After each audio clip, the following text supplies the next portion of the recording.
IPL 2024 Mumbai புள்ளிப்பட்டியலில் இடம் பிடிச்சிருச்சுங்க.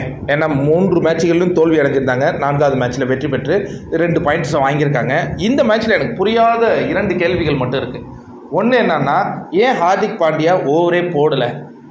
அதுக்கு என்ன ரீசனாக இருக்கும் தெரில, கண்டுபிடிக்கவே முடியல. அடுத்தது பார்த்தீங்கன்னா 19 ஓவர் முடியல. மும்பை பார்த்தீங்கன்னா 202, டெல்லி பார்த்தீங்கன்னா 201. இப்போ ஸ்டெப்ஸு கிட்டத்தட்ட 20 பால்லையும் 22 பால்லையும் 70 சுற்றும் அடிக்கிறாருங்க. அந்த 18.5 அந்த கடைசி பால்லையும் ஒரு 6 தான் அடிக்கிறாரு, 6 அடிக்கிறாரு ஷெப்பர்ட் பாலில். இப்போ லாஸ்ட் ஓவரு அவர் ஃபேஸ் பண்ண முடியல. ஏன்னா அந்த 18.5 6 அடித்ததுனால அவரால் ஃபேஸ் பண்ண முடியல.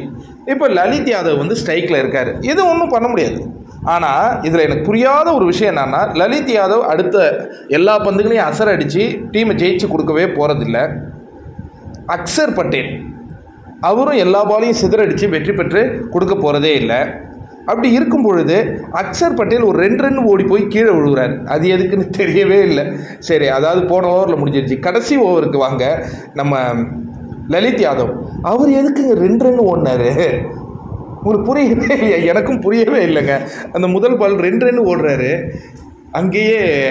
ஏன்னா ஸ்டெப்ஸ் அதிரடியாக ஆடிக்கிட்டு இருக்காரு. அவருக்கு ஒரு 5 பால் கொடுத்தா கூட ஏதாவது ஒரு மேஜிக் நிகழ்த்தலாம். அப்படி இருக்கும்போது அவருக்கு கடைசி ஓவரில் ஸ்ட்ரைக்லேயே வரல. அதுக்கப்புறம் ரிச்சர்ட்சன் அவரும் ஒரு 2 ரன் ஓடினார். பார்த்தீங்களா? இதெல்லாம் ஹைலைட்டான விஷயம். அந்த கடைசி ஓவரில் 3 பேர் அவுட் ஆன அந்த காட்சிகளை பார்த்தோம். டேர்னிங் பாயிண்ட் என்னென்னா, ஃபர்ஸ்ட் இன்னிங்ஸில் மும்பைக்கு எப்படி அந்த கடைசி ஓவரில் அவர் போட்டு பொழந்து எடுத்தாரோ, யார், ஷெப்பர்டு 32 ரன் அடித்தார் இல்லையா? இங்கே பார்த்தீங்கன்னா ஸ்டெப்ஸுக்கு ஒரு பால் கூட பேட்டிங் ஆடுறதுக்கு டெல்லியே அலோவ் பண்ணலையா? இது ஒரு மிகப்பெரிய விவாதத்தை உருவாக்கி தான் வச்சுருக்கு. எனிவே, மும்பை ஜெயிச்சிருக்கு.